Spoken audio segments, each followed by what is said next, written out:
Nobody can explain the shave theory. It's still unknown to the human race right now.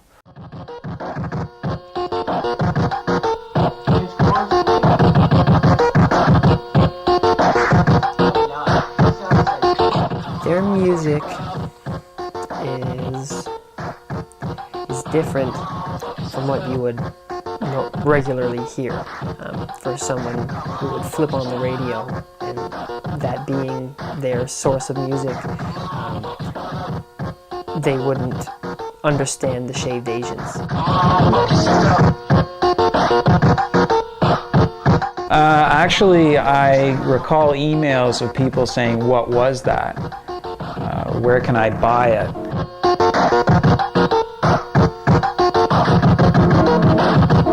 The shave theory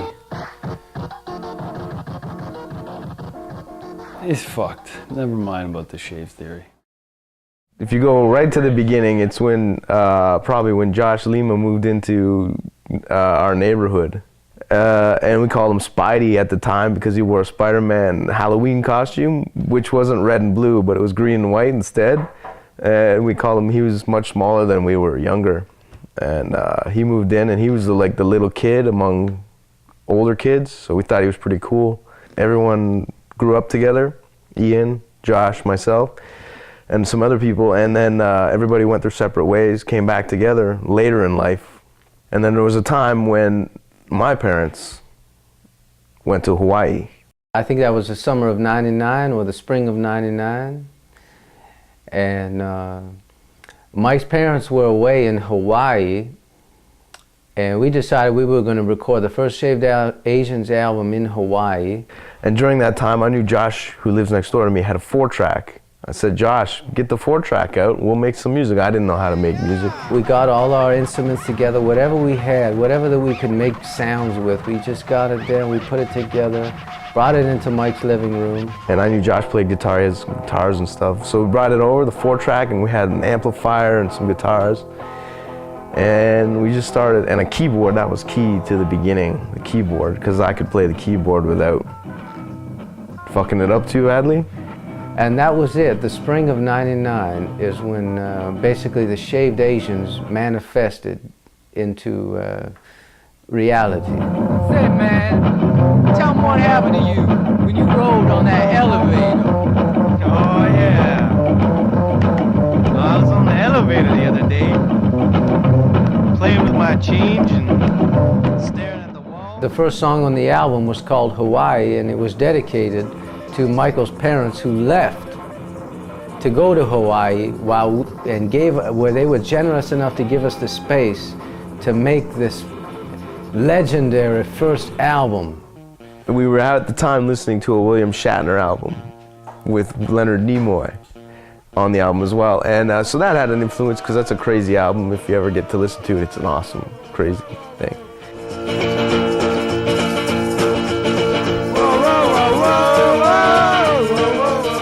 I've never once had a complaint about the name. And I mean, usually if it has anything to do with music and it's a complaint, it ends up on my desk sooner or later, and I've never had that. I think it's an asset, actually. I'd love to know how they came up with that one. Josh and I were having a discussion about pornography. And so what happened is that Mike, he had come to me one day and he said, "Josh," or he said, "Dickie."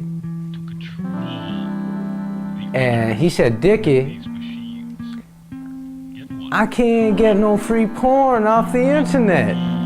And so I showed him what was going on. I showed him into the underground. I showed him, and he said, "We found a category called the Shaved Asians." And then we were looking at these Shaved Asians, you know. I don't know if you know what that is, but it's an Asian that's shaved. Offhandedly, I said, "Shaved Asians, that would make a good name for a band." Wow, that'd be a great name for a rock and roll band. And I said, yes, it would. That would be a fantastic name for a rock and roll band. And so after that, that was it. You know, we call ourselves the Shaved Asians. We didn't have no songs or nothing like that, but you know, we had the name. And that was probably, I think, a year or two before we actually jammed in my parents' living room. And that's when we'd made those recordings. We said, this is the Shaved Asians. If there was another name, I can't remember. Ian, he just came. He just came. He came to Brampton, and then we're like, he comes, because he lives in London, came to visit for the weekend. And it was like, what do we do? Let's jam. The Jim Morrison of London, Ontario. That's me. And Brampton. And Brampton. Officially Brampton. Ian, what's cooler, Brampton or London? I would have to say Brampton. If you like country, go to London. A lot of hicks Country out there. music? Nah, just country Oh, area. country. Yeah. Brampton's the place to be. It's where I should be, but I'm not, so I'm sorry. It was never really a joining. I've been playing with Josh and Mike since we were like little kids, pretending, whatever. We didn't join. It was just something that was there. Because Ian was doing some cool stuff with his guitar and bass, interesting sounds and stuff, and he just has that same kind of mental insanity that all of us have.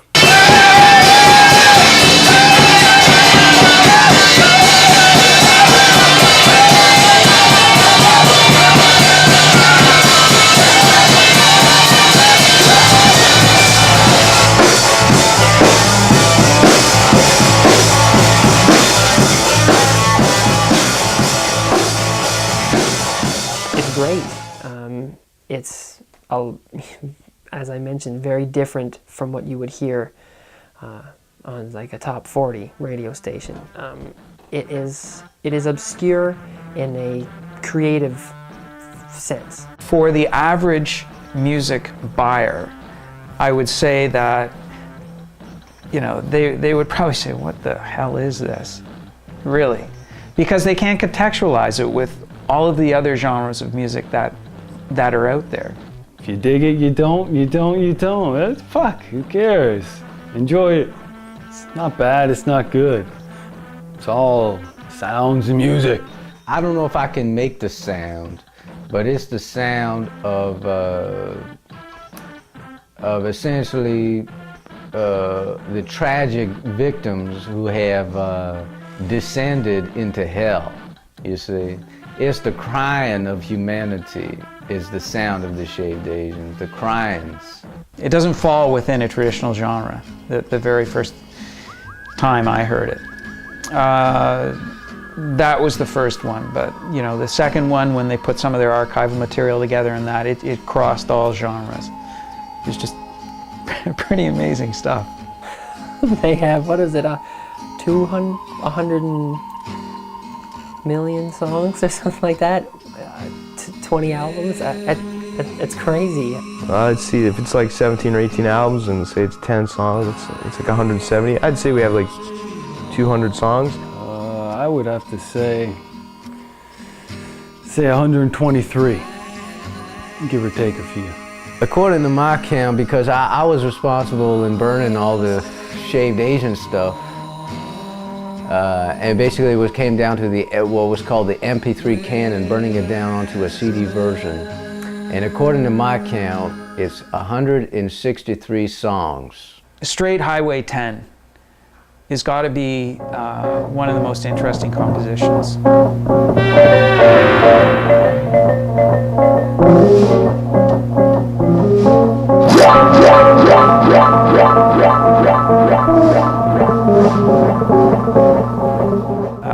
Straight Highway 10 sounds like a very serious composition instrumentally, and The Death of All Men, I mean, it epitomizes a bunch of guys getting together and just having a hell of a good time.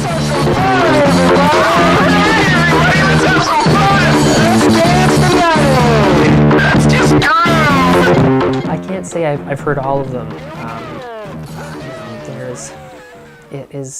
I think it's Call of the Mystical Loon.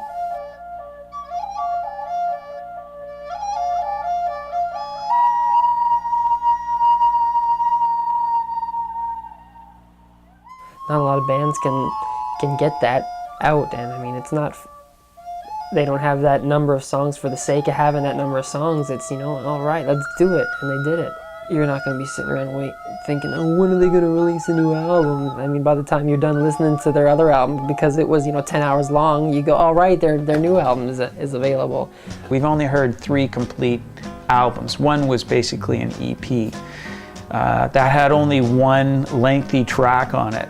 I want to hear some of their newer stuff. I want to hear some of their really old stuff, and not remixed, not, you know, not reproduced. Just, I want to hear it in its raw initial form. None of the official albums have ever been released. Only the Shaved Asians compilation collection albums have been released, and a few of our live albums.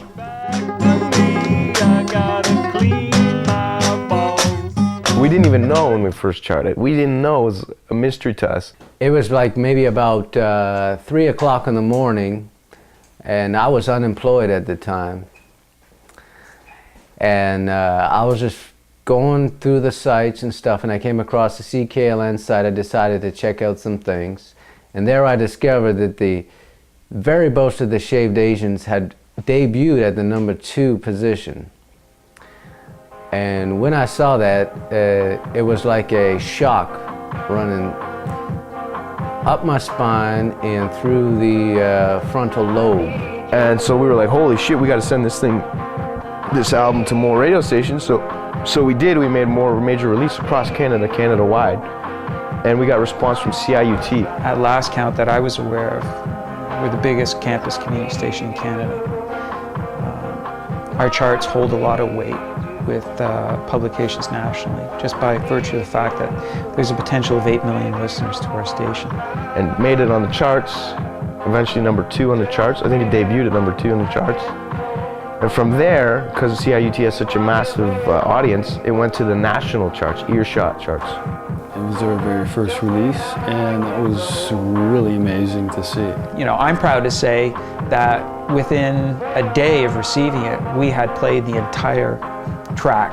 It was very exciting when we found out that we made it on the charts and beat a lot of indie bands, and just getting that respect, like, is awesome.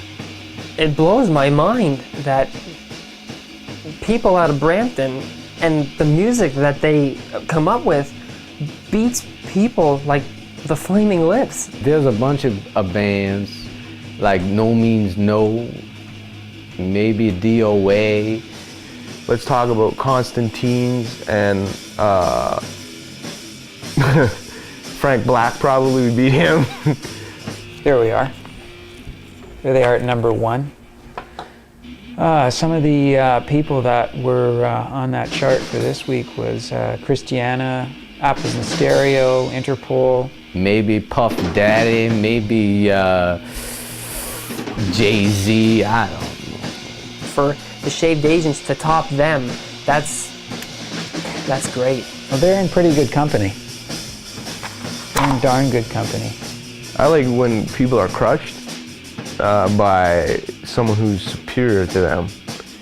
Or not even superior, but deserves it more.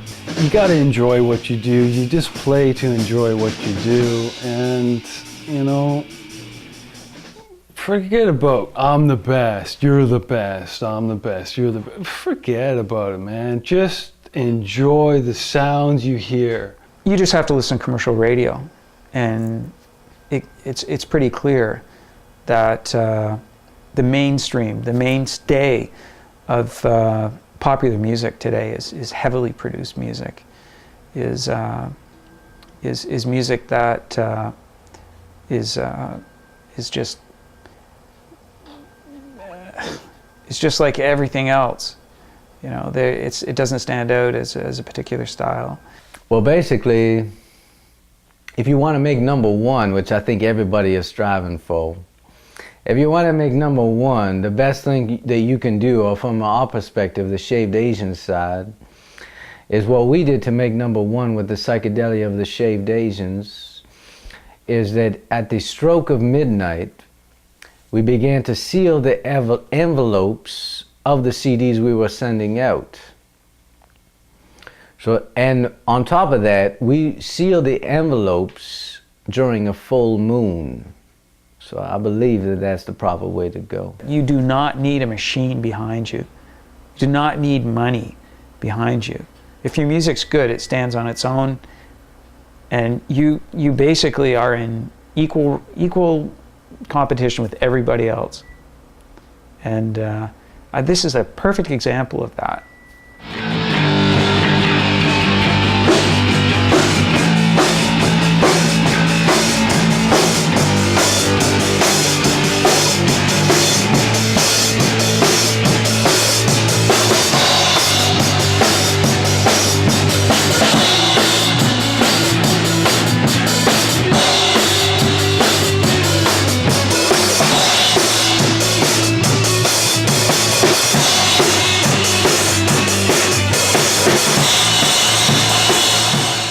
Well, we figured we made enough albums. We did that, you know, the engineering element of rock and roll music. We put it all together and it was there. It had run its course. We made 17 albums in like 2 years, and that was that was the end of it. We're finished at that point. What we haven't done was put on a live show for the people. You know, we never did that at the time, is to make rock and roll music live for the people. We didn't feel that we were a complete as a band unit unless we perform live.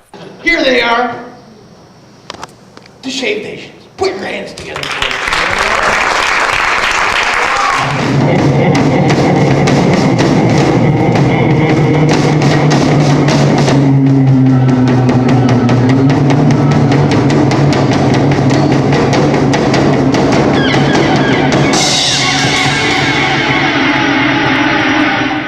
Drums in general are great, and just what they had going on with their pedals, their delays, and their instruments they used. It was kazoos, I believe.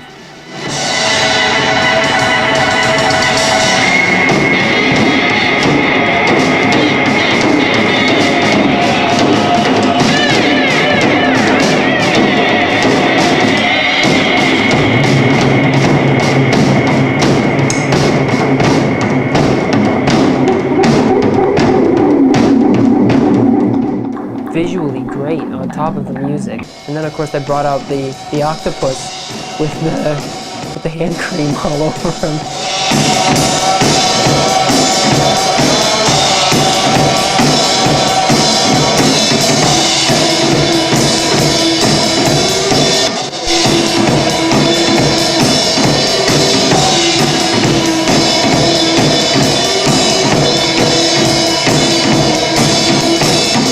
Dangling it to the crowd. I was one of the lucky ones to get some of the hand cream on all over me, my hair, on my coat, and everything. I thought it was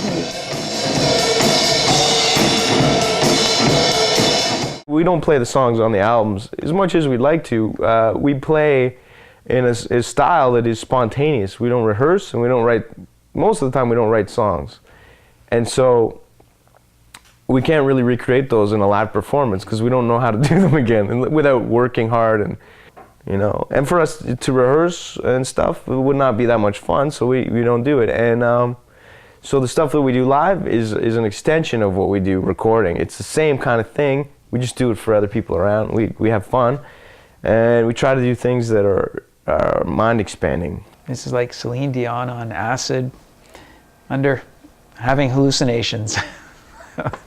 I can't see them ever playing Vegas, but hey, who knows? You're up at maybe say 5 o'clock in the morning, and you're wishing that you'd be somewhere else in the world, and then out of nowhere an idea pops in your head. How should you play a live show? You know, we got to play a live show. How should you play the live show?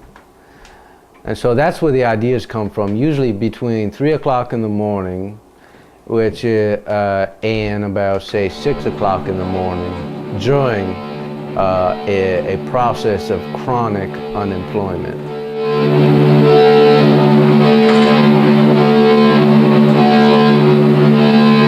How are you guys? Are you good? Is everyone good?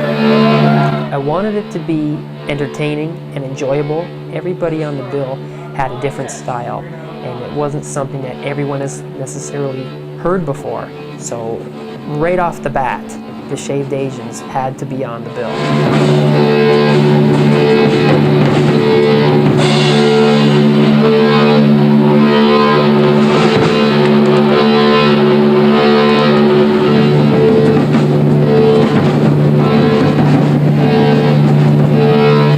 Are you ready for the contest?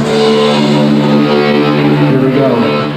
Did was they had it was like a bingo roller, and they picked out numbers on ping pong balls, and they would ping them out into the audience, and someone would get the number, and they would come up on stage and win a prize.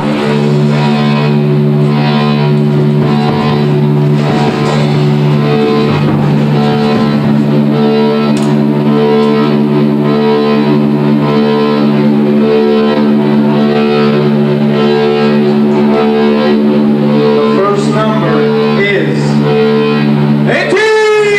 Who's got 18? 18! You have 18?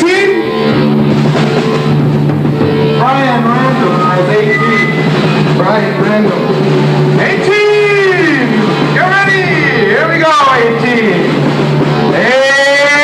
18! Catch! Yes! Come on up! You're a winner! 18, everyone! Give him a big hand! 18. Brian, come on up!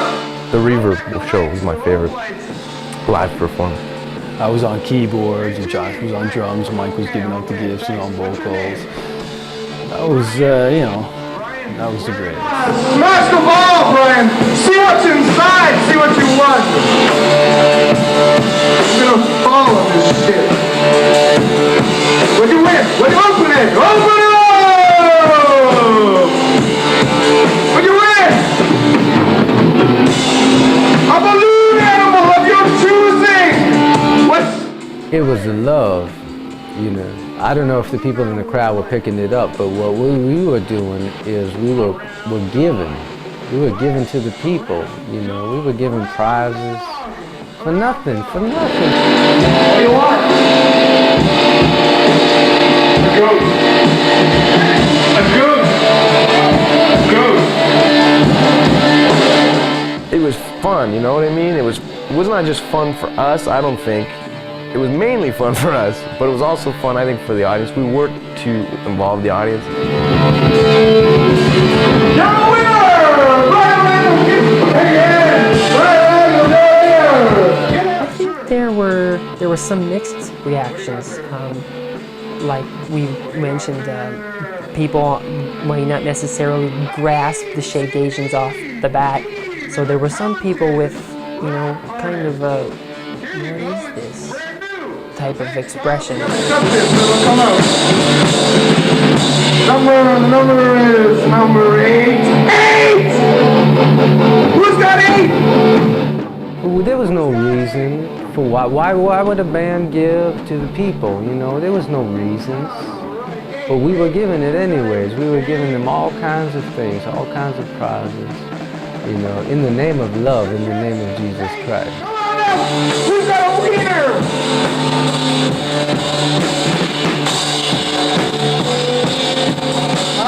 Mike would, he drew your portrait on stage. If you won that, he would draw your portrait right then and there. Custom portrait of yourself, drawn by Sir Mike. A custom portrait of yourself drawn by Sir Mike. All right. I brought a marker and some paper. Don't move. Okay, here we go. Yes, okay, good so far. If that girl is watching this tape, the blonde girl with the dreadlocks, send me an email via Josh, because it's his email on the thing.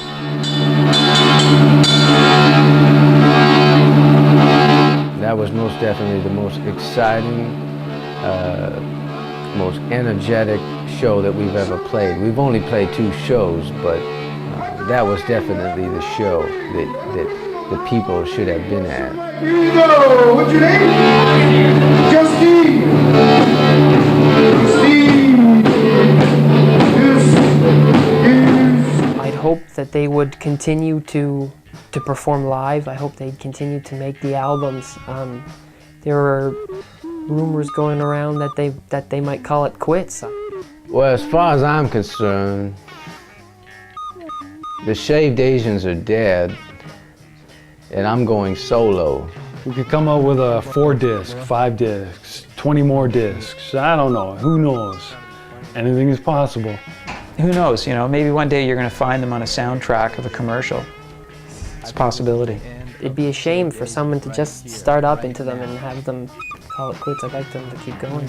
Just because we're Shaved Asians and someone else is, I don't know, Jimi Hendrix or whatever else, or whatever. You're alive, you're dead, you're here, you play music, there's sounds. Anything is possible. The Shaved Asians and their success is like a storybook of how to go about doing things. You don't need a huge machine behind you to be successful in music. Maybe something, maybe nothing. Either way, doesn't matter, you know, life goes on. But right now, I don't exactly know what I'm gonna do with these songs that I've been making, but most definitely I'm gonna break from the Shaved Asians. You know, it's only a matter of time, really. So I would say, hey, go out and do your individual projects, but don't forget that you're part of something bigger.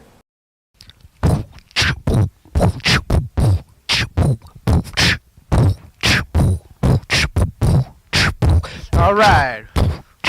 Big shouts out to my main man, Pinky. Yeah, you heard Pinky. Yeah, big shouts to the DJ. I want to give a shout out to Jolene. She works at the Dairy Queen.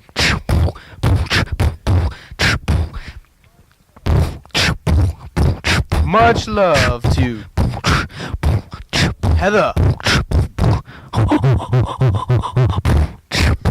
Yeah, big respect. Big respect for the Dairy Queen. I gotta smoke and drink. See ya.